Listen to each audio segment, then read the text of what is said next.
There we go, pretty much done.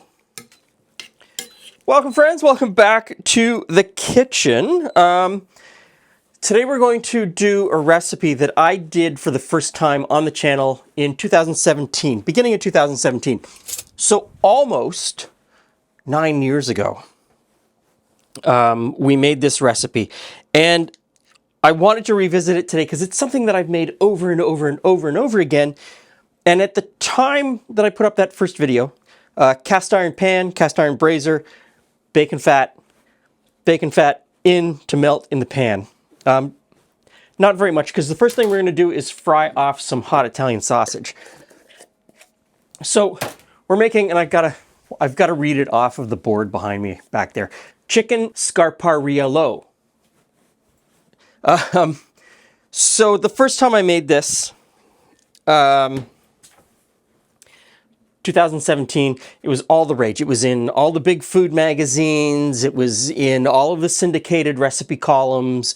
All of the bloggers were blogging about it, like it was having its a renaissance. And so I made the video about it, and I did a bit of research looking into the recipe. Not a whole lot. I couldn't find out a whole lot at that point. And so what I did was I looked at a half dozen recipes and sort of realized that there was a sort of a middle ground and came up with a new recipe based on all of that. Hot Italian sausage, and I've just cut that up into little pieces, and we're going to saute that off and brown it. Don't have to cook it all the way through. We just want to brown it and get a little bit of color on the bottom of the pan. And so anyway, what happens is I get this strongly worded email from a food writer, cookbook author, sometimes YouTuber, saying that he's going to sue me because I stole his innovation for the recipe. He invented some particular thing that made this recipe great, and he was going to sue me. And I'm like, come on, buddy. And so I did a little bit more research to go back to sort of piece together where this recipe comes from. So here's the whole, we're going to get into the whole birth of a recipe, the evolution of a recipe. One of the very interesting things about this to me is that it shows how in the very early stages of a recipe, how it sort of changes, it comes together and then coalesces into something that becomes what everybody thinks of as the recipe. And I don't think we're at that point yet for this particular recipe. The very first instance that I can find of chicken and scarpariella, or scarpariello, together as a recipe, as a dish name, is 1958 in New York, in an advertisement for a restaurant in New York. That's the very first time. I can't find it in any of the cookbooks before that. I can't find it in any newspapers before that. That seems to be the first time that I can find those two words together. And I'd love to know that I'm wrong. I'd love to know that it goes back farther. So if you have any information along the way, I know there's an earlier dish in Italy that's called pasta scarpariello, or scarpariella, anyway. But it seems to be completely different yet again. I mean, they share one word in the name, but dump truck and fire truck both share the word truck in the name, and they're two completely different things. So I don't think they're related other than the word, and we'll come back to that word in a moment. Just keep moving these around. You just want to get them browned and get some nice fond building up on the bottom of the pan. I could probably turn the heat up a little bit. Okay, 1958, first mention that I see of this recipe. And there's no real recipe, it's just in an ad. From 1958 until 1973, it's the same sort of thing. It just shows up in ads and only in New York. Nowhere else in the United States. Only in New York. There isn't a mention of it anywhere else until 1973. And that is the first mention outside New York. And it sort of gives it doesn't give a recipe, doesn't give amounts, but it gives a description of what's in it in 1973. And that is, it's fried chicken with Italian seasoning. And fried how? Deep fried, pan fried, dredged in flour with Italian seasoning? Is there a sauce? Like, really vague, doesn't give a whole lot of description. Kind of like the first description of chili. but we won't go into that just yet. After 1973, all of the action, after that one time outside of New York City, all of the action shifts back to New York and New Jersey. 1976, we see another mention of it from New Jersey, and this time it says chicken with sausage, vinegared peppers, and potato. So the vinegared peppers are the important part in that. That's the innovation that this guy said that he brought to the dish, was that he invented putting vinegared peppers in it. All the way back in 1976, mentions of vinegared peppers in this recipe, and I pulled up a bunch of these mentions, annotated them, sent them back to him, and then I never heard from him again. Not even an apology. So you didn't invent the vinegared pepper. It was in there almost from the beginning. We're going to pull the sausage out. And the sausage has left behind some fond and a little bit of extra oil. And next we're going to throw in, these are chopped up chicken thighs.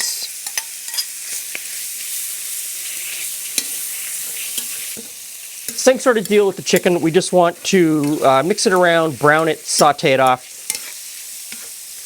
That 1976 mention from New Jersey sort of lays out what a lot of the recipes today, the pattern that they follow. I've gone back and forth with potatoes. The last time I did it, I put potatoes in it. But I find that the potatoes sort of cut down on what I can serve it with. If I don't put the potatoes in, I can serve it over rice or pasta.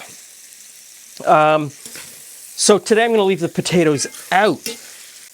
And last time I made this, I used a whole chicken thigh, skin on, bone in, and then built the vegetables around it. This time I'm doing chopped up. And when you go back through these older mentions of it, you see it kind of both ways. You see it as a chopped up whole chicken dredged in flour and fried off and then sauteed with the rest of these ingredients, or chopped up small chicken pieces. And one point, and someone calls it a nugget. 1977, a New York restaurant, and they call it breast meat nuggets, garlic, and a wine sauce. So this nugget idea certainly has some sort of precedent. Anyway, so that's like we got to 1976. Now, 1977 is the first time a full written recipe appears, and it is in a nationwide syndicated recipe column. But the recipe doesn't sort of follow what these earlier mentions are. It has chicken, garlic, wine, lemon, parsley, and it is the first one that sort of explains the shoemaker reference of Scarpariello. That word apparently in Italian means shoemaker. And it also talks about how if you were in a French kitchen and you called one of the cooks or chefs a shoemaker, that is the ultimate insult. So, you know, they sort of bring that up. And I think that's kind of the beginning point of where people start to make up more and more stories about the name. And, you know, people go as far as saying that it's just a bunch of ingredients cobbled together, which kind of it is. We're going to say that chicken is cooked enough, so we're going to pull it out and stick it in the bowl with the sausage. Don't worry if the chicken isn't fully cooked or the sausage isn't fully cooked. It's all going to go back in and finish cooking. Next in, onions. And I'm going to use red peppers because there was a big bag of imperfect red peppers at the grocery store. So about red instead of green. 1977, New Jersey is the first time that I see mention of mushrooms. So I've got some mushrooms and we're going to pop those in as well. Forgot to mention, also in there is, there was a hot banana pepper in my fridge that needed to go. So I chopped it up and I've thrown it in as well. And we're just going to saute this, get everything to start to release its juices in the water. We'll pull up some of that fond on the bottom and we'll get some really good flavor going on here.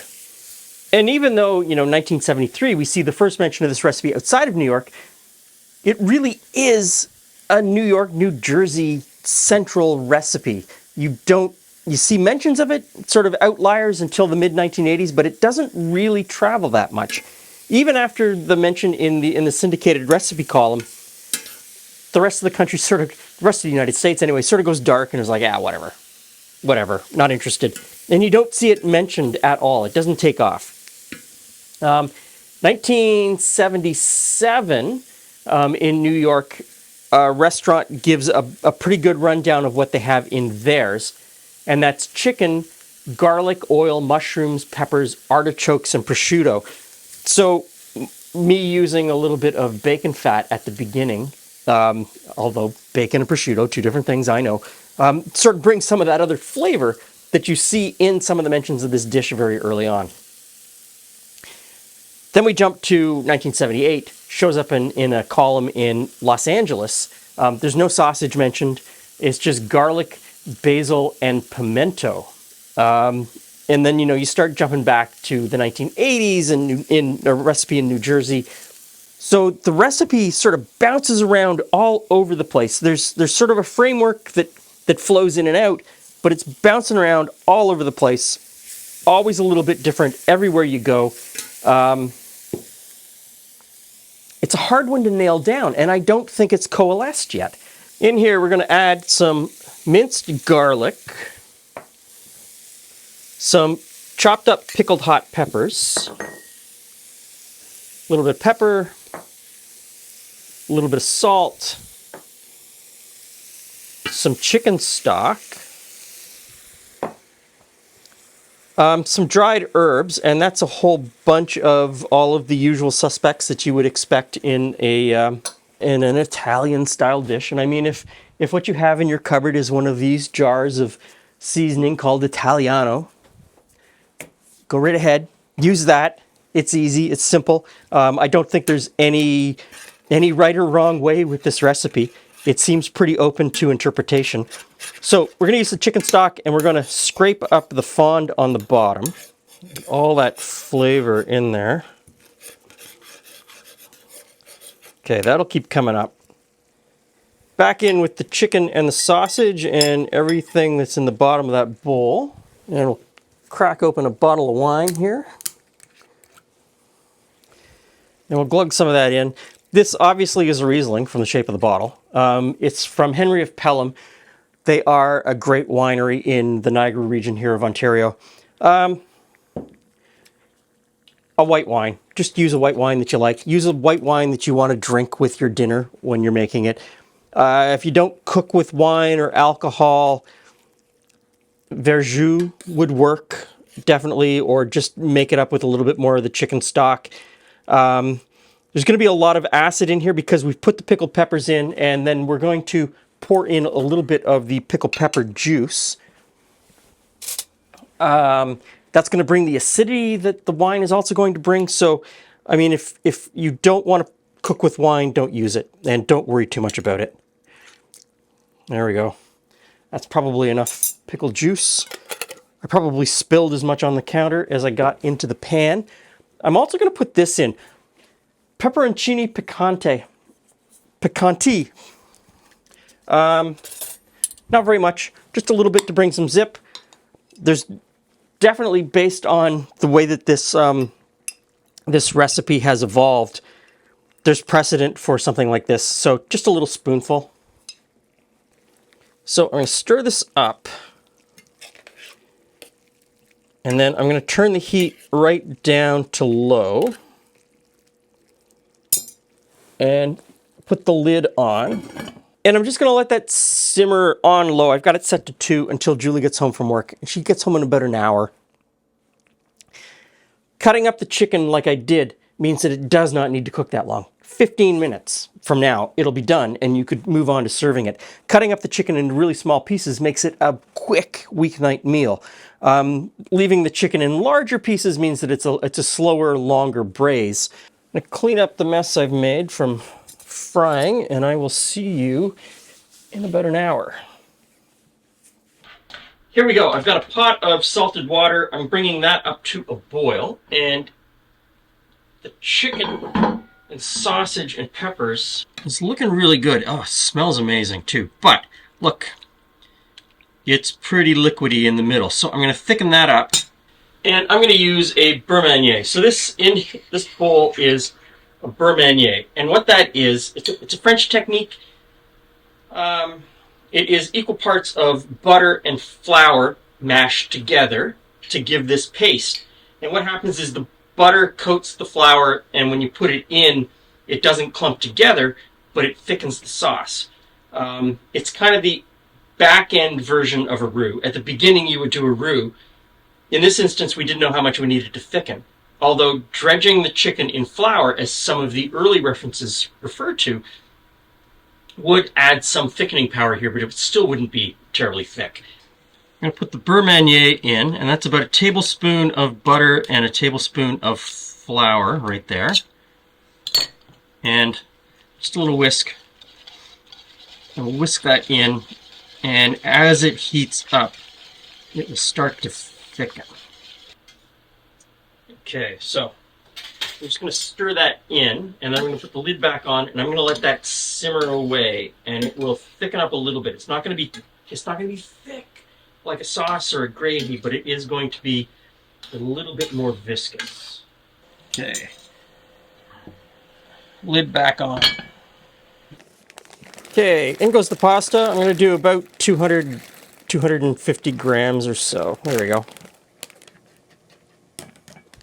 Okay, our pasta is cooked al dente, so out of the water, drain it a little bit, and then right into the pan with all the other ingredients.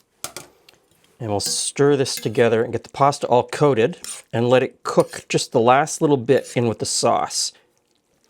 And yes, the pasta water would help to thicken the sauce that's here. But the thickening power of pasta water is often overstated in this type of application. The addition of that beurre manier really sort of gave that sauce a really nice, thick, viscous texture. And then cooking the pasta the rest of the way will thicken it up. And then, spreading some cheese on top at the end is certainly going to help. There we go, pretty much done. Okay, so we'll finish this up with a little bit of cheese on top, or a lot of cheese on top, depending on what you want. Wow, Glenn, you got everything right. A lot of cheese. You've got the wine poured in our fancy goblets. I do. So, I have to read it off of the whiteboard. Okay, I'll get out of your way. Chicken scarpariella, or scarpariello. I've seen it written both ways over the years. I know that probably one is masculine and one is feminine. If it's anything like French, is Italian like French in that way? It's Romance language, isn't it? I suspect, yeah. It could be that one's, yeah. Depends on who's doing the work.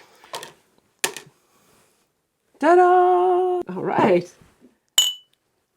So, it's a great way to start. It's been a while since we've had the Henry of Pelham Riesling. That's quite nice. Not an Italian type wine at all. But, Wah, for this dish, wah, wah. it'll be pretty good. Thank you. No problem. Yeah, what to get first? I know. It's like there's so many flavors in there. So there's regular peppers. I was hoping to grab one of those pickled peppers in it, but, having a hard time locating one. Oh, that's a mess. That's okay. Oh, look. Piece of chicken. That's nice. Okay, so the combination of the We've heat. got a lot of different flavors. There's a lot going on there. So the hot sausage brings a flavor, and so whichever one you buy or whichever one you make will bring its own flavor. Pepper. Oh, there we go. The hot banana pepper brings a flavor. The hot pickled peppers brings a flavor. The pepperoncini that I put in, that red paste, that brings a lot of flavor. That's good. Yeah. I'm ready to eat. So, a dish that seemingly starts in 1958. By the time I get to 1980, I see something in New Jersey where there's broccoli in it. I like broccoli. So we all know I like broccoli. So there's a precedent for other vegetables to be put in here. So if you need to put other stuff in, like, frozen peas go in everything. And then by mid 1980, I just stopped looking at the recipes because they go all over the map. You can put anything you want in here. I think as long as you've got chicken. Is that the only rule? I think it's in the title. It's in the title. That's pretty much it. I would go back to 1976, New Jersey. Chicken, sausage, vinegared pepper, and potato. Oh, potato would be an interesting. And last time I did it with the potato. But this time I've left it out so that I could serve it with pasta. Leave it out if you're going to serve it with rice. Leave it in if you're going to leave the chicken pieces whole. Mm-hmm. Right? So if you're going to do whole chicken thighs, put the potato in, and it's a one-pot meal. This is a two-pot meal because I had to boil the pasta separately. The internet hates two-pot meals. Anyway, let me know if you can fill in any of the blanks. If you have a cookbook sitting on your shelves that has this recipe in it from prior to, let's say, 1977, I want to know about it. Let me know down in the comments. Thanks for stopping by. See you again later. We just pack this away. All right, stop snacking. Let's take it to the table. Okay.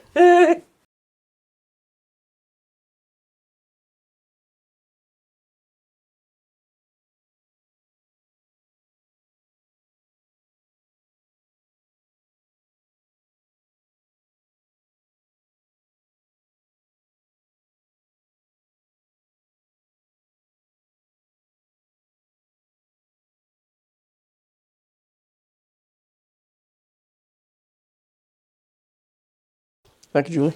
Are there capers in it? Capers on the counter this morning. There are no capers in any of those recipes, but, where did I do? Did I take the capers inside They're still already? inside. They're still in the other fridge. That's why I saw them and I thought, oh, there's capers in tonight's... Capers would be great in this because they would bring little salty explosions. I just saw something else in the fridge that would be really good too. What was that? Olives. Yes, olives would be good too. Olives. That little salty bit? A little, either a green olive or a black olive for those little salty bits. Green olives. Green olives would be really good in that too. Okay.